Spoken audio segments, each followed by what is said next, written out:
Let me ask you a question I hear almost every single week.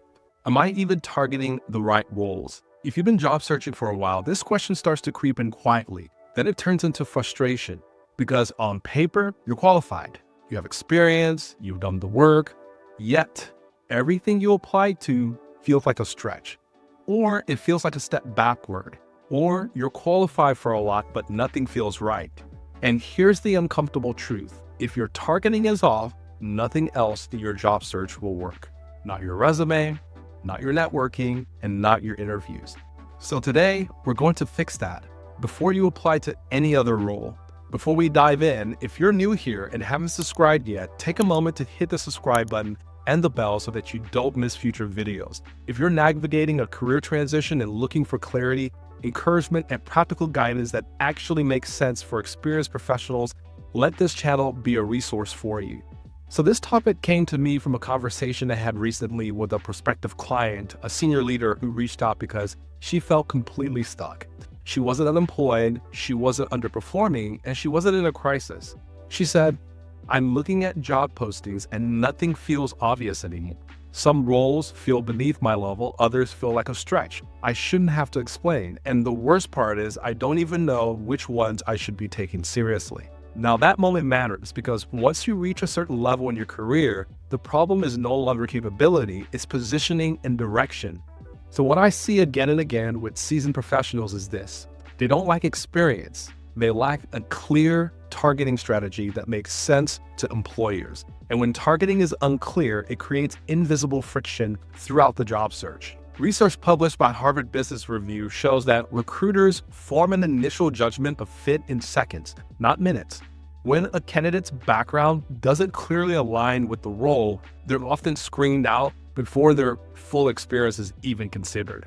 In plain terms, if the role you're applying to doesn't immediately click for the employer, they don't stop to figure out your story, they move on. And that's why targeting is not just another step in the job search, it's the foundation. Now, if we haven't met yet, my name is Chuks, Agada, also known as Dr. A. I'm an executive career coach and former executive recruiter. Over the years, I've worked with directors, VPs, and senior leaders navigating complex career transitions, often after very long tenures or major organizational changes. Through my company Career Calibration, we supported hundreds of professionals in repositioning themselves and moving into six-figure plus and executive level roles, even in today's shifting job market.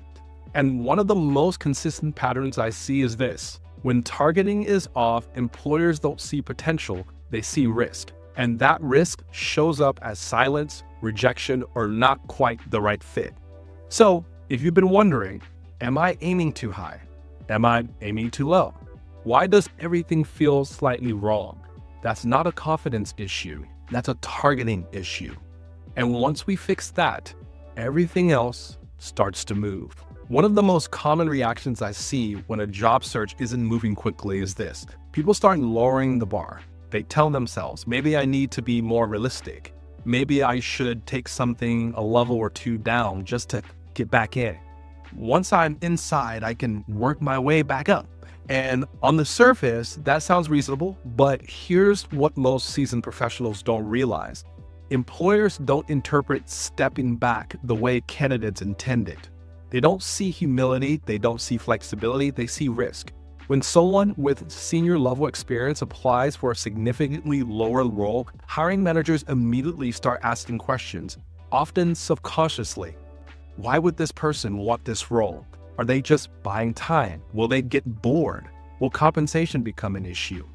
Even if you know you'd commit fully, the employer doesn't have the luxury of assuming that. So research published through Cornell University's ILR school shows that overqualified employers are significantly more likely to experience job dissatisfaction and higher turnover intentions, which directly influences hiring managers' reluctance to bring them into lower level roles. In plain language, hiring managers have learned, sometimes the hard way, that when someone takes a role far below their experience level, it often doesn't end well. So instead of seeing you as a safe hire, they see a temporary solution. What's important to understand is that this usually doesn't show up as a formal rejection. You don't get feedback that says, We think that you're overqualified and might leave. Instead, you get no response, or a generic rejection email, or never make it past the resume screen, because from the employer's perspective, it's easier to avoid the risk altogether than to test your intentions. And this is where many professionals get confused. They think, I'm clearly qualified. Why wouldn't they at least talk to me? But hiring decisions aren't just about capability. They're about predictability. Being qualified does not automatically mean being a fit, and being overqualified often creates more questions than answers. That doesn't mean that you can never take a step back, but it does mean it must be strategic, not reactive. It must be positioned intentionally, not assumed. And it must make sense to the employer, not just to you. If it doesn't, the market will quietly reject it. Now, let's talk about the second targeting mistake I see. And this one usually shows up when frustration starts to creep in. Instead of stepping down, some professionals start applying to roles that are largely disconnected from what they've actually done before. This often comes from burnout or a desire for change, which is understandable. But employers don't evaluate intent. They evaluate relevance. I saw this constantly earlier in my career when I worked in technology recruitment. We'd receive applications for highly specialized roles from people whose backgrounds didn't clearly connect to the work. No adjacent experience, no credible bridge, no signal that they could step into the role and perform. And it wasn't about intelligence or potential. The hiring conversation would stop at one simple question: why is this person applying for this role? If the answer wasn't obvious, the resume didn't move forward. Now, that example is extreme, but the same thing happens at the senior and executive level, just in more subtle ways. If your experience doesn't clearly match to the role, hiring managers hesitate, recruiters move on, and your application quietly disappears. And here's the distinction most professionals miss. Employers don't hire on capability alone. They hire on perceived fit for a very specific problem. When your background requires too much explanation, you create friction, and in hiring, friction slows everything down. Most professionals assume employers are asking one main question: can this person do the job? But that's not the first filter. The real question employers are asking early on is much simpler. Does this person clearly fit this role? So hiring decisions are made under pressure, limited time, multiple stakeholders, and real consequences if a hire doesn't work out. So before employers think about potential or long-term upside, they're trying to reduce uncertainty. And the fast way to reduce uncertainty is clarity. According to the US Bureau of Labor Statistics, employers usually prefer to hire workers with related work experience, not interesting backgrounds. Not they could probably figure it out, but rather related work experience. Now, why does this trip up experienced professionals? It's because that as your career progresses, your experience gets broader. You've led more, touched more, owned more, but the breadth can work against you if employers can't quickly tell where you fit. When your background creates too many questions, hiring managers hesitate, not because that you're unqualified, but because your candidacy introduces friction, and friction slows hiring decisions. So here's the reframe that I want you to remember. Hiring decisions move towards clarity, not complexity. And the easier you are to understand, the easier you are to hire. If any of this is hitting close to home, do me a favor and tap the like button. It really helps this video reach more seasoned professionals who need to hear it. And quick question for you. When you look at the roles you've been applying to, do they mostly feel like a stretch or a step backward? Drop stretch or step back in the comments. Now let's make this practical. Before you apply again, before you tweak your resume, run every role through these three very simple questions. Question number one, does my background naturally ladder into this role? Not perfectly, but logically. If someone looked at your resume for the first time, would this move make sense without explanation? If you have to walk them through a long story just to justify why you're applying, that's usually a sign the targeting is off. Good targeting doesn't require defending. It feels intuitive. Now, question number two, would an employer reasonably expect me to stay? Put yourself in the employer's seat for a moment. Would they look at your background and think, this person is aligned with the scope and the level of this role? Or this feels temporary. If the role looked like a placeholder compared to where you've been, employers may assume you're just passing through, even if that's not your intention. And perceived flight quietly kills momentum. Now, question number 3. Can I clearly explain why this role in one sentence? This one matters more than people realize. If you can't articulate why the specific role fits your experience and trajectory clearly and confidently, employers won't either.